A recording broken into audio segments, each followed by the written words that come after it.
Oi pessoal, tudo bem? Pardo, panda ou polar? Qual urso você é? Brincadeira.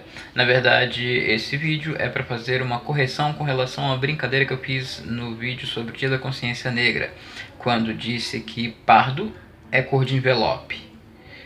Então, senta aí que vamos falar a respeito. Eu sou o Flávio André Silva e esse é o canal do Titio Albino.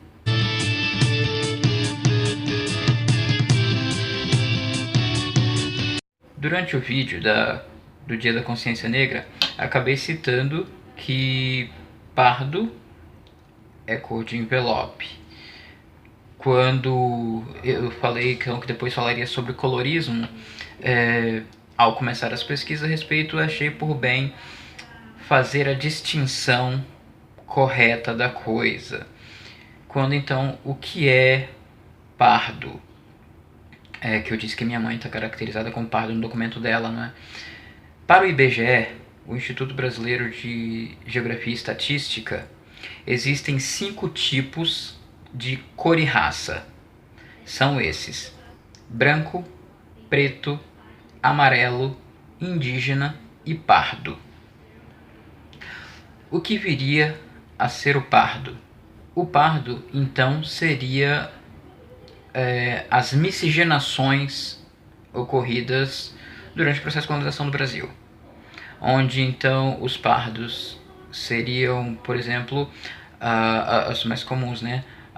Quando há ascendência entre branco e negro, gera o mulato; entre branco e índio dá o caboclo, e entre os índios e os negros dá o cafuso, ou apenas mestiços.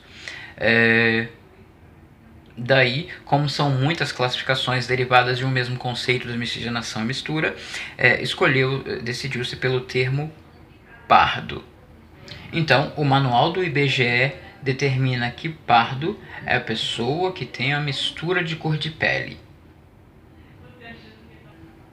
Embora historicamente, pardo também foi usado para uma classificação que podemos chamar de castas, onde eram chamados, por exemplo, de pardo os negros livres, alforriados, enquanto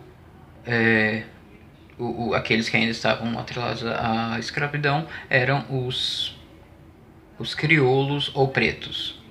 Então, usava-se o termo pardo para mostrar uma separação entre os negros. O termo foi ganhando outros tons, com perdão do trocadilho, no sentido de que havia uma questão até de hierarquia social. Por exemplo, quando começou o processo de censo, houveram vários casos de pessoas que mudaram a sua cor-raça em edições, nas diversas edições do censo. Realizava-se a cada 5 anos.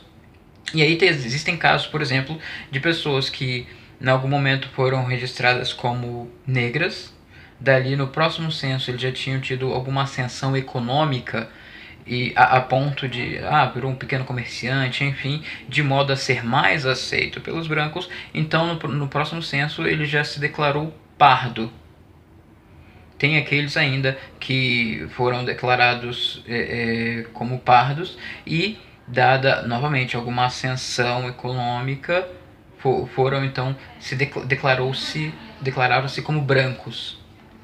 Mas o oposto também ocorreu, onde aqueles que haviam sido declarados como pardos na edição seguinte haviam piorado suas condições, então foram declarados como negros. Então, normalmente, a questão social influenciava bastante nessa questão da declaração de cor-raça no censo da população brasileira. Assim, o único lugar, o Brasil é o único lugar onde tem muito mais questões envolvidas com isso do que somente a cor da pele, cabelo, tipo físico. Então, questão social, econômica e até mesmo a cor do observador e da pessoa observada também tinham relação, assim como a época e a região onde estava sendo feita essa catalogação, essa classificação. Mas normalmente era assim: quanto mais a pobreza enegrece o indivíduo e a riqueza embranquece. Atualmente, o IBGE considera os pretos e pardos como um único grupo, que eles denominam negros. Não necessariamente pela cor da pele, mas pelos parâmetros de condições de vida, porque fazendo as pesquisas determina-se que as condições de vida da população preta e da população parda são muito parecidas, em contraponto às condições de vida da população branca. Então classificou-se pretos e pardos como negros. Essa classificação trouxe algumas polêmicas, como por exemplo o que chamam de pardo de Schrödinger. O que vem a ser isso? É a ideia de que a classificação, uma vez que se misturou, né, os pretos e pardos, ela gera estatísticas enganosas ao utilizar dados inverídicos para benefício de alguns ativistas e algumas ações do movimento negro. Por exemplo, quando vai se pesquisar para saber, por exemplo, a quantidade de negros nas escolas, nas universidades,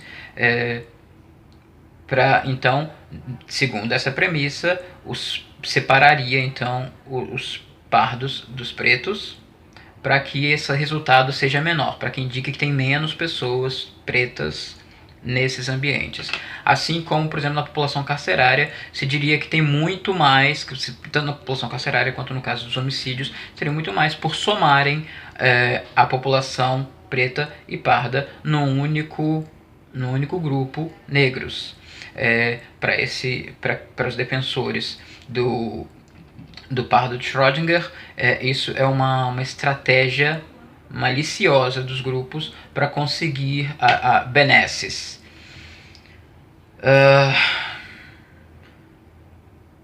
Cansa. Outra polêmica com relação a esse item é, por exemplo, com relação à lei de cotas, a lei 12.990 de 2014, que estabelece então a separação de 20% das vagas das universidades para negros.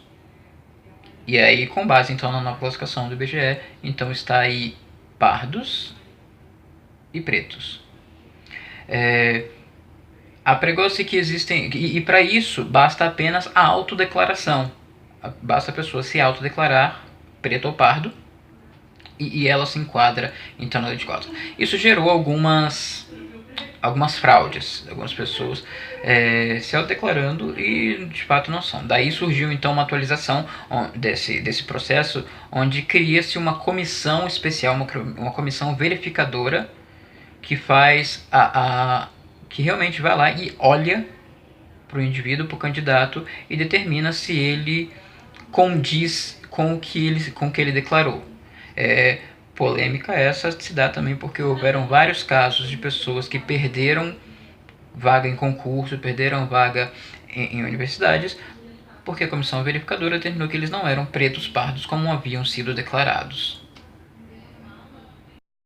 Então, pessoal, embora normalmente não haja uma noção de pertencimento desse grupo pardo, os mestiços, tal qual existe, por exemplo, no movimento negro, ainda assim pode ser que alguém tenha se sentido ofendido ou afetado pelo meu comentário. Então, deixo aqui minhas desculpas. Está aí a explicação de fato histórica do termo pardo. Existe. Ainda falarei do colorismo e vai fazer muito mais sentido agora com essa explicação. Obrigado por ter assistido até aqui. Deixe o seu like no vídeo, compartilhe com seus amigos. A ideia é realmente fomentar uma discussão produtiva a fim de combater as desigualdades com informação, com respeito e com educação. Obrigado, pessoal. Eu sou Flávio André Silva, esse é o canal do Titio Albino, tentando sempre trazer coisas interessantes para vocês. Até!